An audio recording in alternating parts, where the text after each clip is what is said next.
E hoje o título que eu estou dando para esse nosso encontro é Na Presença de Deus, né? Que tudo a ver com face a face. E eu queria que você aí, se você costuma seguir na sua Bíblia, em casa ou aqui, o pessoal da rádio Mapele também, abre tua Bíblia em Isaías 6. Nós vamos ver o encontro que Isaías, o profeta, né, teve com Deus. A gente vai falar de vários outros textos, mas esse é o nosso texto básico, tá bom? Então, se você não quiser fazer uma grande jornada aí, né, se você ainda está treinando aí os endereços bíblicos, fica nessa daí, porque esse daí é o principal, amém? Mas enquanto você abre lá em Isaías, eu queria trazer um versículo do Salmo 16, que tem tudo a ver com isso que a gente viveu até aqui, né?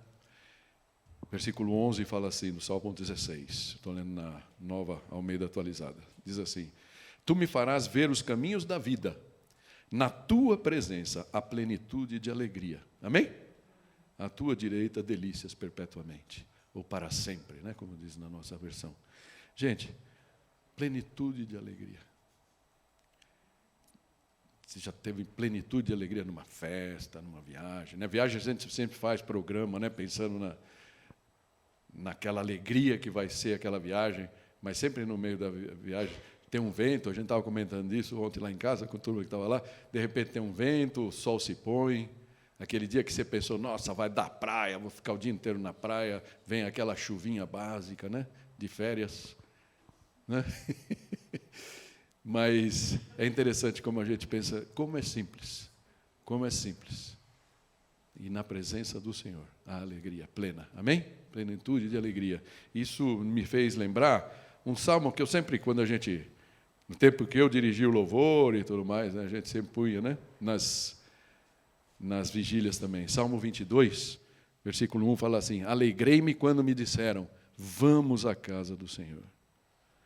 Nossos pés já se encontram dentro de suas portas, ó Jerusalém. E aí, versículo 7 fala: haja paz dentro dos seus muros e segurança nas suas cidadelas. Amém? Existe uma coisa que, de vez em quando, eu vou falar disso um pouco mais para frente, né? Que eu sei que alguns de vocês estão em casa porque têm que ficar em casa por algum problema de enfermidade, uma dificuldade. Mas eu sei que alguns de vocês estão em casa simplesmente porque decidiram. Porque pareceu mais cômodo, pareceu mais seguro, não é? E há uma coisa que eu não sei se você conseguiu sentir nesse louvor que a gente teve, não é? Que é poder sentir a presença de Deus, amém? Que a gente possa estar juntos para realmente curtir isso cada vez mais, amém? Tem coisas que só acontecem quando a gente se abre na presença de Deus. E esse texto que nós vamos ver hoje, de Isaías, ele fala justamente de um momento como esse. Num momento onde Isaías sente ele tem uma mudança, inclusive uma mudança política em Israel, e aonde ele vai buscar? Ele vai buscar algum guru, ele vai buscar alguma literatura? Não, ele vai para o templo para ter um encontro com Deus. E o encontro que ele teve com Deus naquele dia, face a face, mudou a vida dele. E tudo que a gente vê nesse livro imenso e lindo, o primeiro profeta a falar de Jesus, né, e fala com precisão milimétrica, 700 e poucos anos antes de Jesus, que a gente usa todo o Natal, toda a Sexta-feira da Paixão, a gente recorre a esse homem, ao que Deus falou para ele. E tudo começou com esse encontro que ele teve, que alguns estudiosos falam, por que é o capítulo 6 do livro? Ninguém entende muito por quê, se foi alguma coisa adicionada depois, e mantiveram a ordem posterior. Mas é o princípio da jornada espiritual de Isaías. Todos nós temos um dia onde a chave vira, onde a gente está buscando coisas materiais, coisas importantes, coisas existenciais, coisas que são importantes para a nossa vida, e, de repente, Deus fala, olha, você pode buscar tudo isso, mas tem coisas que você pode adicionar à sua experiência de vida, que pode transformar a sua vida. Amém? Então, queria convidar vocês a ler poucos versículos. Nós vamos ler os primeiros 4 versículos de Isaías 6. E ele fala assim: no ano em que o rei Uzias morreu, eu vi o Senhor assentado num trono alto e exaltado, e a aba de suas vestes enchia o templo. Acima dele estavam serafins. Cada um deles tinha 6 asas, com 2 cobriam o rosto, com 2 cobriam os pés, e com 2 voavam. E proclamavam uns aos outros: Santo, Santo, Santo é o Senhor dos exércitos. A terra inteira está cheia da sua glória. Ao som das suas vozes, os batentes das portas tremeram, e o templo ficou cheio de fumaça. Amém? Amém. Eu queria que a gente pudesse levantar uma palavra de oração nesse momento. Pai, eu quero te louvar e te agradecer. É tão bom sentir tua presença entre nós, Senhor. Te pedimos nesse momento que teu Santo Espírito possa falar a cada coração, assim como o Senhor tem falado ao meu.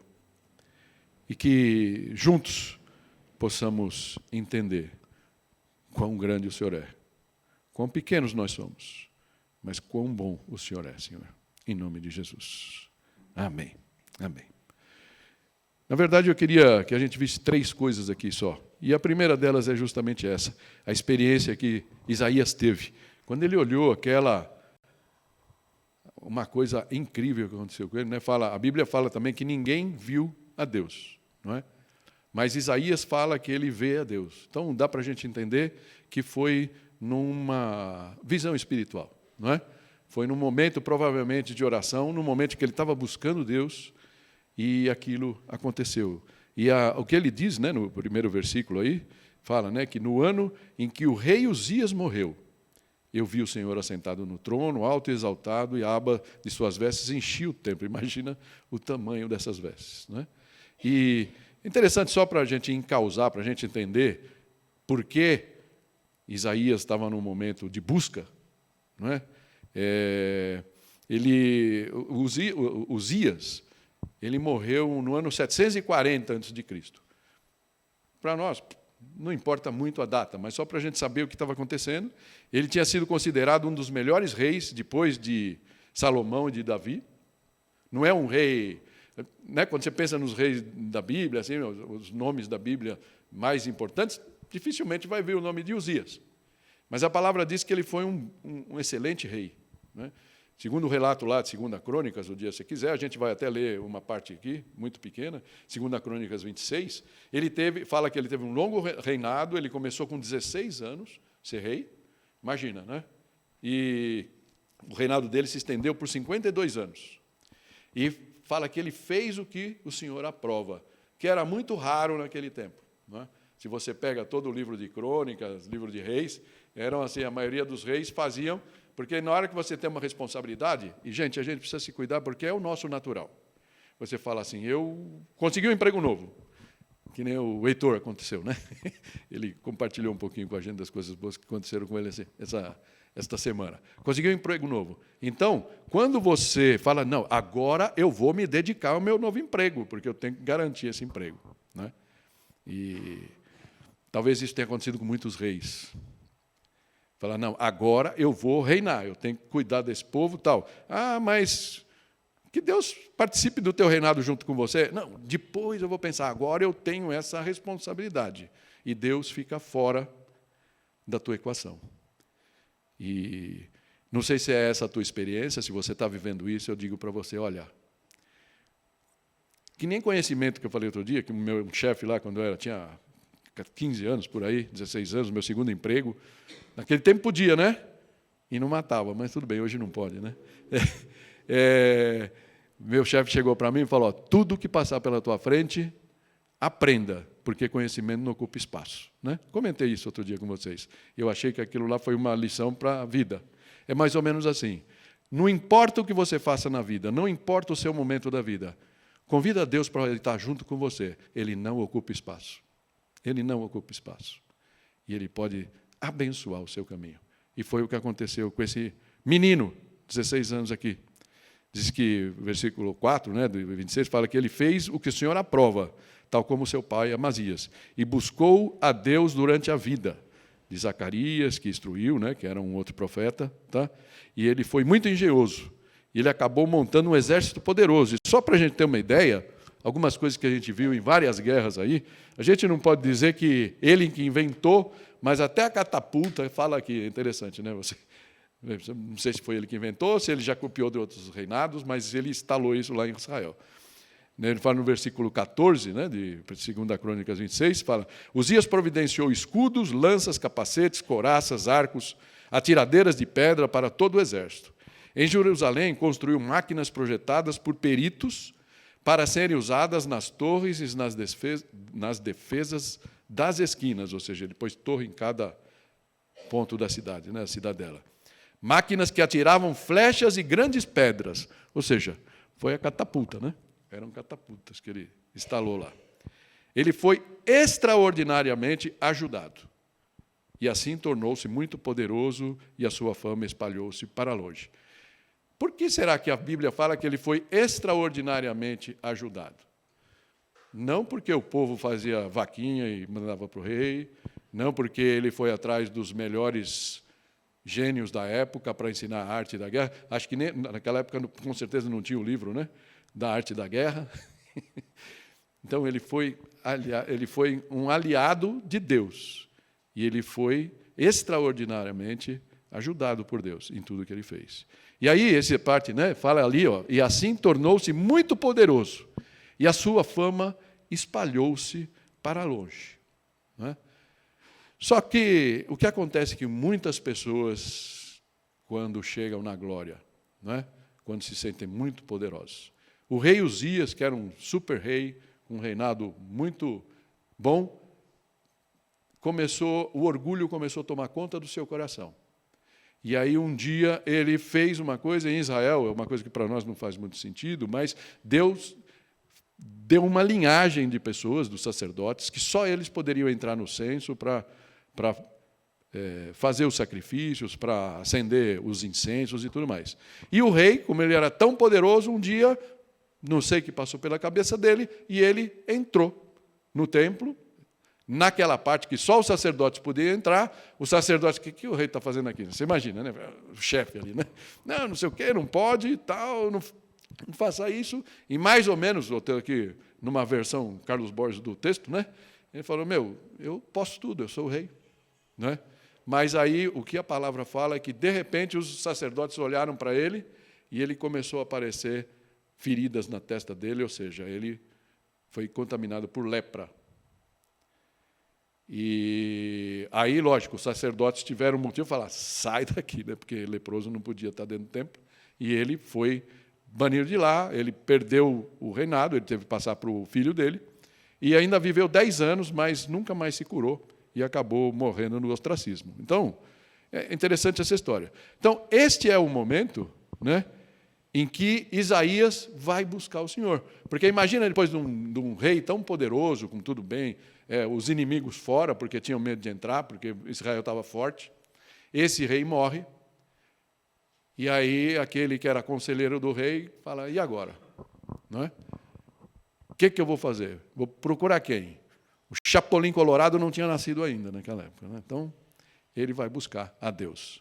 E é nesse momento que Deus chega para ele e mostra. Então, eu resumi nessa frase mais ou menos assim. Isaías é convidado a entender quem realmente reina. Os reis dos pequenos reinos ou o rei que está sobre todos os reinos? Eu sei que a gente está vivendo um momento muito antagônico no país, por exemplo, com a política. Né? Eu diria, não no país, no mundo. E as notícias são tão antagônicas, tão alarmistas, que de vez em quando a gente tende a balançar. Tende a balançar e fala: puxa, o que vai acontecer comigo? O que vai acontecer com a gente? O que vai acontecer com o Brasil? E assim por diante. Eu pediria para você não perder essa tua visão de cima, não é? Que aconteça o que aconteceu. O Vinícius falou um pouco disso na semana passada, né? A gente tem que fazer a nossa parte. Deus espera que a gente vote bem, que a gente vote conscientemente, aquilo que parece ser o mais correto para o país, para o mundo nesse momento, mas a gente tem que lembrar que chame Pedro ou chame Paulo ou Joaquim, né? O rei continua reinando. Amém? E nada escapa do controle dele. E é um pouco do que Deus quis mostrar para Isaías naquele momento. E aí é interessante que quando a gente olha assim, né, aquele poder do Todo-Poderoso, cuidando de tudo, né, é como se ele deixasse ali, falasse para Isaías, deixa de depender, então, do poder desse rei local, do Uzias, que tinha morrido, e ele devia estar chorando por isso. E será que o filho dele vai ser bom? Dizem que ele até fez um bom governo, mas sabe como é que é? Deixou um buraco quando um grande líder morre, né? Você olha para o SBT, por exemplo, o Silvio Santos está meio gagazinho, coitado já, né? Outro dia, muito tempo se fala, como é que vai ser do SBT quando o Silvio Santos morrer, né? Acontece muito isso, quando você tem uma personalidade muito forte em cima de uma organização, de um país, alguma coisa assim, ok? Então, mas é como se ele falasse assim para Isaías, deixe de depender do poder desse rei local, mas ele estava tendo ali um vislumbre do rei que está sobre todos os reinos da terra e reina para sempre, amém? Então, a segunda coisa que sai naturalmente, quando você vê a grandeza de Deus, quão grande Deus é, nós temos um vislumbre, como se a gente estivesse olhando no espelho, de quão pequenos nós somos. Amém? Quão pequenos nós somos. E é interessante que a reação de Isaías foi essa, no versículo 5, né, de Isaías 6, ele fala, então gritei, ai de mim, estou perdido, pois sou homem de lábios impuros e vivo no meio de um povo de lábios impuros. E os meus olhos viram o Rei, o Senhor dos Exércitos. Amém? Então, a sombra daquela visão, né, o efeito mais profundo que ele teve ali, daquela visão, foi essa, né? De como é que eu posso estar na frente do Deus Todo-Poderoso? Se você lembrar do Moisés, quando vai para a sarça ardente lá, ele olha aquele negócio, aquela moitinha pegando fogo e não pegava fogo, não é? E ele vê que Deus estava ali, e aí ele também se derrama diante. Ele fala, como é que eu posso? Um homem pecador está aqui na frente. Ou quando você vê Pedro, né? Não faz tanto tempo que a gente viu Pedro lá, quando Jesus, aquela pesca era maravilhosa, e Jesus faz os peixes, né? Os peixes saírem, depois de uma noite inteira sem pescar um peixe, a primeira reação de Pedro foi se ajoelhar e falar, Senhor, se afasta de mim, porque eu não mereço. Eu sou um homem pecador. E Jesus falou, Pedro, vem comigo que eu vou transformar a sua vida, eu vou se transformar num pescador de homens. Amém? Então, é interessante quando a gente olha, né, esse processo que aconteceu ali, portanto, ele continua se repetindo até hoje. E eu diria que esse é o processo que todo mundo precisa diante do Evangelho, não é? Ou seja, você vê quão grande Deus é e você entender quão pequeno você e eu somos. Não significa que nós não temos, que nós somos insignificantes, é muito importante que fala. Nós somos tão importantes, o nosso significado para Deus é tão grande, que Ele nos ama, que Ele pagou o preço, né? Ele mandou seu Filho para morrer por nós. Então, é importante a gente fazer aqui essa diferença, né? Então,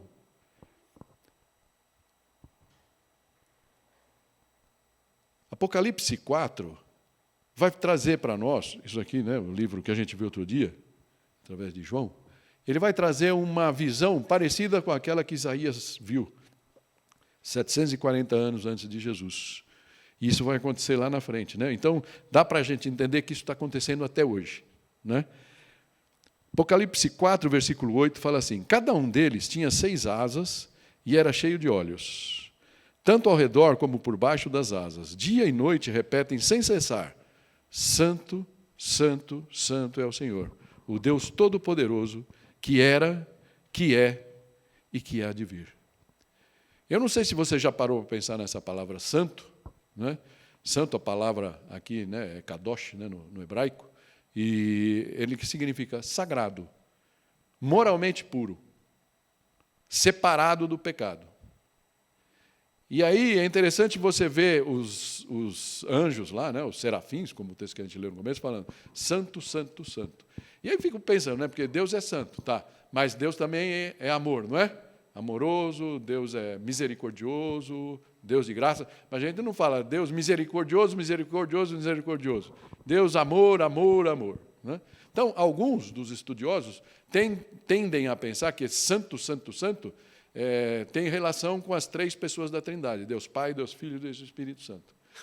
Mas parece que o maior sentido é que a santidade de Deus, a pureza de Deus, é tão grande que um santo só não é capaz, não é suficiente para cobrir. Por isso, os anjos, imagina, aquelas figuras angelicais passam a eternidade falando para Deus, santo, santo, santo, santo, santo, santo. Esse é o Deus, né? Isso é. Então, uma vez só não é tão suficiente. Então, tanto é que quando Isaías contempla aquela santidade do Senhor, ele toma consciência do seu próprio pecado e de sua pequenez, né? E não de sua insignificância, como eu já disse. Salmo 22 diz assim, contudo, tu és santo, entronizado entre os louvores de Israel. Importante perceber aqui a manifestação da nossa fé entre o povo de Deus. Né? E eu queria aqui fazer um pequeno parênteses, né? Pensando nisso, o que a gente sentiu hoje. Se você chegou cedo, você está aqui desde o começo, né? Que há algo sobrenatural que acontece no templo, na comunhão dos santos. Não é? Acho que a gente poderia testemunhar, alguns de nós aqui, hoje. E eu acabei ouvindo, né, porque nessas séries que a gente está fazendo, a gente sempre olha para buscar. Vocês sabem que eu leio muito, não é? Mas muitas vezes, hoje em dia, você tem, nos antigos pastores, os pastores tradicionais, eles liam sermões, né, dos grandes pregadores do século, 2 séculos atrás e tal, 3 séculos atrás. Hoje em dia a gente tem o YouTube, que ajuda muito nisso. E você, de repente, você vai falar de uma coisa, o que as pessoas estão falando disso, né? E um dos pastores que eu tenho assim, desfrutado muito, tenho me inspirado, né, é um pastor de uma igreja muito grande nos Estados Unidos, já mencionei essa igreja, chama Gateway, né? Pastor Robert Morris, que eu já falei dele algumas vezes. E ele, engraçado que ele fez uma série de sermões, parecida com essa nossa, e ele menciona lá, essa série tem 9 anos. E há 9 anos, uma igreja com 20 mil pessoas, com vários campos, né? Então, tem umas igrejas que são multilocal, né? O pastor fala lá numa tela e todo mundo que está nos outros campos vê e tudo mais. E ele comenta uma coisa que a gente sentiu aqui pós-pandemia, né? Ele fala, olha, eu vou compartilhar com uma coisa com vocês no meu coração. Por exemplo, ele tinha entendi que ele tinha tido ou um acidente vascular, alguma coisa assim, e ele ficou, acho que 2, 3 semanas internado. E ele falou, então, eu estava lá na igreja, no hospital, e eu vi o culto pela televisão. Igreja grande, né? Estava lá, provavelmente, na televisão aberta, né? Passava lá o culto. Mas ele falou, no dia que eu melhorei, no dia que eu pude vir ao culto, e eu entrei no templo, a presença de Deus me tomou. Foi uma coisa diferente. Acho que alguns de nós também poderiam falar daquele dia, quando depois de meses e meses trancados, né, a gente fez o nosso primeiro culto físico aqui, e alguns de nós estávamos ali, e acho que foi impressionante o que a gente sente no louvor e tudo mais. Então, né, então ele fala que há algo sobrenatural que acontece ali. E ele comenta que alguns podem pensar que isso não é importante. Ah, não, nesse momento do culto eu vou... É um momento, eu gosto tanto do meu travesseiro, eu gosto tanto do meu cobertor, que eu vou assistir o culto da cama, né? Vamos ser honestos? O louvor, quando você está assistindo lá, é a mesma coisa? Você não fica com vontade de pular? Sim ou não? Não precisa responder, só pensa. Parece que o Senhor não circula por ali, né? Ele pode tocar seu coração com a mensagem e tudo mais, mas existem algumas coisas que só acontecem em comunidade, amém? Em congregação. E é um pouco do que eu queria deixar aqui para você pensar, né? Salmo 35, né? Versículo 18, fala, eu te darei graças na grande assembleia, no meio da grande multidão te louvarei, não é? Então, eu quero deixar essas coisas não para colocar nenhuma pressão em você, mas para te estimular, não é? Nós temos alguns poucos, graças a Deus por isso, alguns poucos membros da igreja que não voltaram nenhuma vez à igreja depois da pandemia. Tudo bem, todos nós temos que nos cuidar, mas eu acho que é mais do que isso, não é? Vocês não entendem assim? Já é uma outra coisa. Você ficou legal, você assistir de casa e tal. Então, Deus quer falar com você, querido, querida, e Deus vai falar, na medida que você também entregue o seu corpo como sacrifício puro, santo e agradável a Ele, né? Isso está lá em Romanos 12. Então, essa frase eu gostei muito, desse Jackson Brown Jr. Aí eu escutei uma frase que eu vou usar no final, mas eu vi várias frases dele e eu achei legal. Ele não é um cara... deve ser cristão pela coisa, mas não é pastor, não é teólogo, nem nada. Ele fala assim, se você se deu conta de que está seguindo no rumo errado, lembre-se de que Deus encheu a estrada de retornos. Eu achei interessante isso, né? Deus nos ama tanto, que não importa o tamanho que a gente tenha, não importa quão pequeno você se sinta e se encontre, saiba que Ele colocou um monte de retornos no caminho, para você poder fazer, tenho aqui como voltar o caminho para Ele. Amém? Eu achei legal, por isso queria compartilhar. Isso nos leva para a terceira parte dessa mensagem, que é quão bom Deus é. Então, Isaías viu, e qualquer um, esse é o processo da salvação. É assim que Deus opera, passou com todos nós, passou comigo, e eu acho que passou com cada um que honestamente aceitou a Cristo de coração, não é? Você olhou para Deus em algum momento, você sentiu a presença dEle, Ele falou ao seu coração e falou, quão grande é Deus. E automaticamente a gente se sente, quão pequeno eu sou. Quão pequeno eu sou diante de Deus. É como se a gente falasse, quão puro Deus é e quão pecador eu sou. Mas deixa eu falar uma coisa para você que é muito importante. Você sabe de uma coisa que pode chocar alguns? Sabe que Deus não tem nenhum problema com o pecado? Sabia disso ou não? Deus não tem problema com o pecado. Não é? Eu ouvi uma vez de um pastor, ele falando assim, né?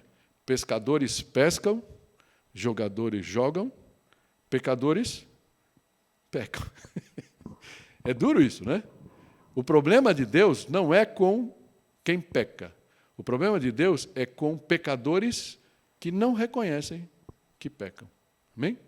Por isso é tão importante o nosso quebrantamento, quando a gente se derrama diante dele e assume a nossa situação, a nossa posição. Então, quão bom Deus é. E eu queria dividir isso em duas, né? Só para esticar um pouquinho, incomodar vocês, né? Que fala assim, quão bom é esse Deus que nos acolhe, que nos acolhe. E aí, voltando para Isaías, os versículos 6 e 7, falam assim, então um dos serafins, lembra os serafins que estavam voando lá, com as asas e tudo mais? Então um dos serafins voou até mim, trazendo uma brasa viva.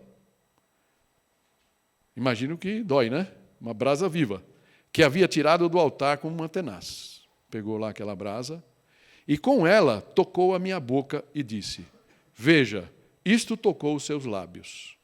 Por isso a sua culpa será removida, e o seu pecado será perdoado. Amém? Isso é salvação, gente. Né? A gente sabe que é o sangue de Jesus que fez esse trabalho, mas a simbologia aqui era essa, daquela tenaz. E é interessante, sabe por quê? Alguns de nós não gostam de pensar, ainda mais se você está naquela luta, né? Ainda se debatendo, aceito, não aceito, isso faz sentido para mim ou não faz? Você pode falar, não, mas dói pensar que eu sou pecador. Não é? Existe uma dor, mas o reflexo posterior do livramento daquilo é muito maior. Será que essa brasa queimou mesmo a boca de Isaías? A gente não sabe, o texto não fala. Mas provavelmente teve um certo custo para Isaías aquilo. Assim como Jacó, que a gente viu há pouco tempo, né? Que naquela luta com Deus, ele ficou coxo. E ficou coxo mesmo. Né? Ficou coxo para a vida, ficou coxo. para ele sentir que aquilo era uma coisa para valer, né? Talvez Isaías tenha ficado com uma cicatriz, a gente não sabe, o texto não fala. Mas ele foi liberto. E aquilo mudou a vida de Isaías. A gente vai ver um pouquinho mais para frente, tá? Já no final. Salmo 103 fala assim: pois como os céus se elevam acima da terra, assim é grande o seu amor para com os que o temem. E como o Oriente está longe do Ocidente, assim ele afasta para longe de nós as nossas transgressões. Amém? É isso que aconteceu com Isaías naquele momento. Isaías reconheceu que ele era pecador.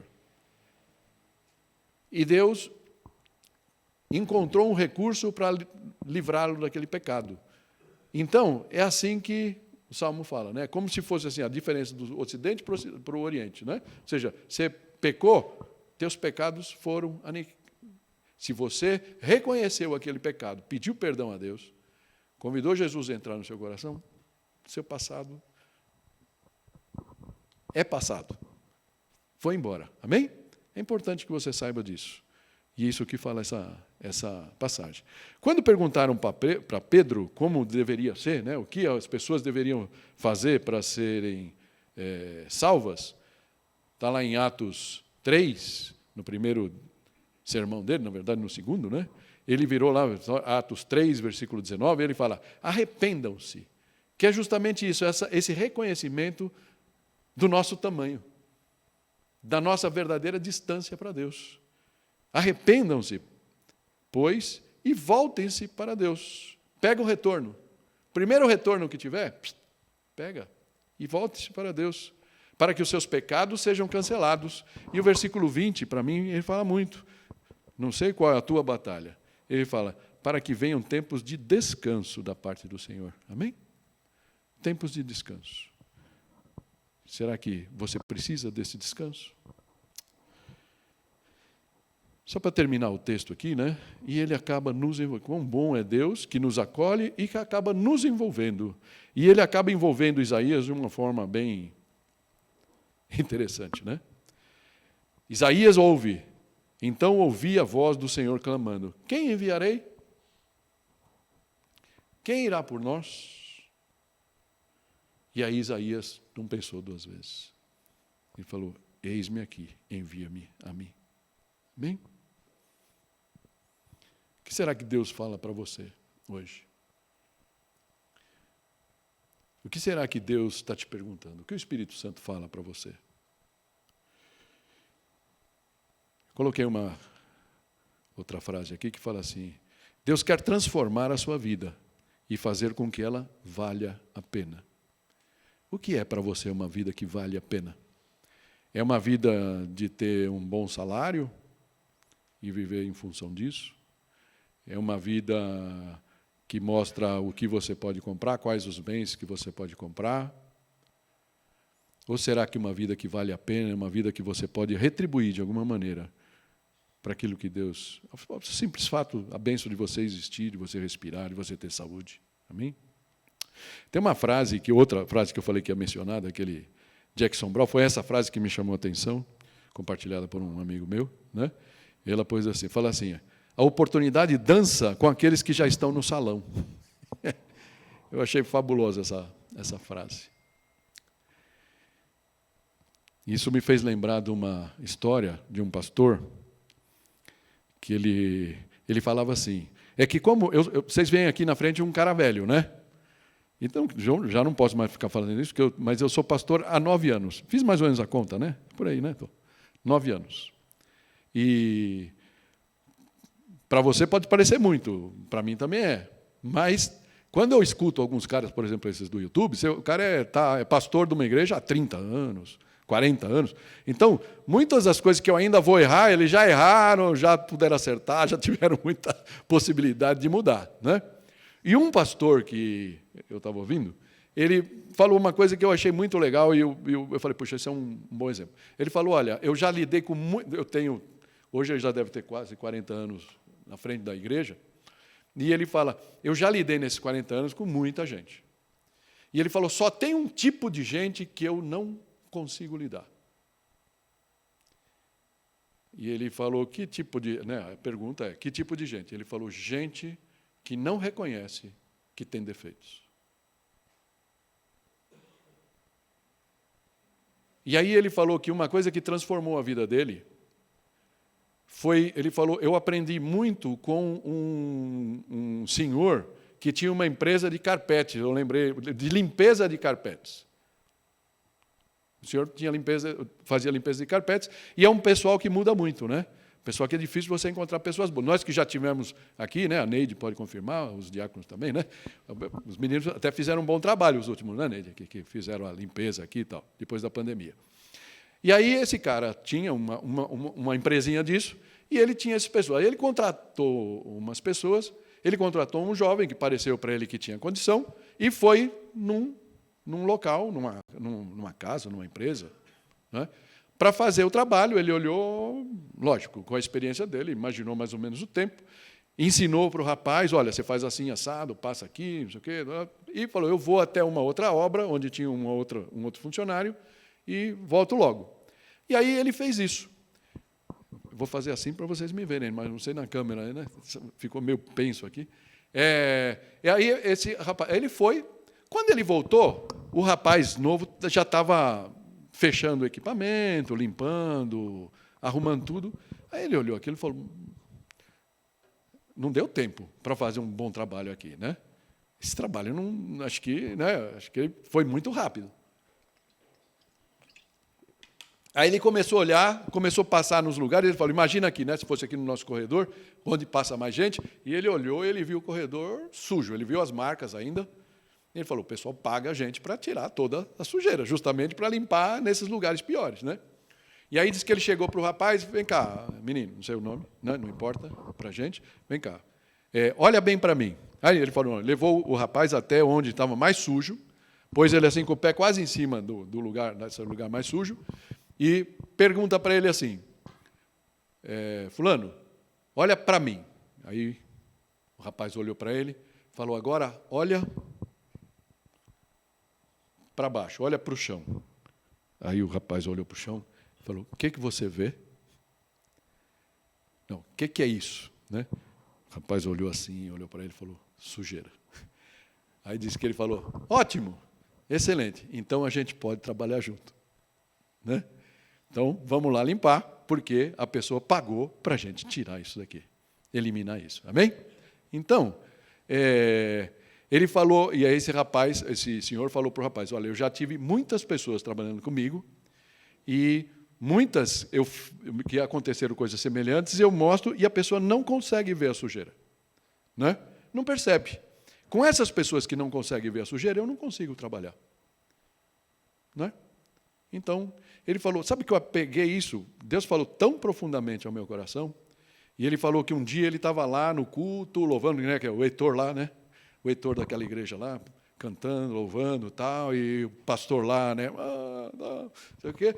Aí, de repente, Deus fala para ele, fulano, sim, senhor, olha para mim. Não, senhor, estou olhando, né? Aqui, beleza, tal, ok.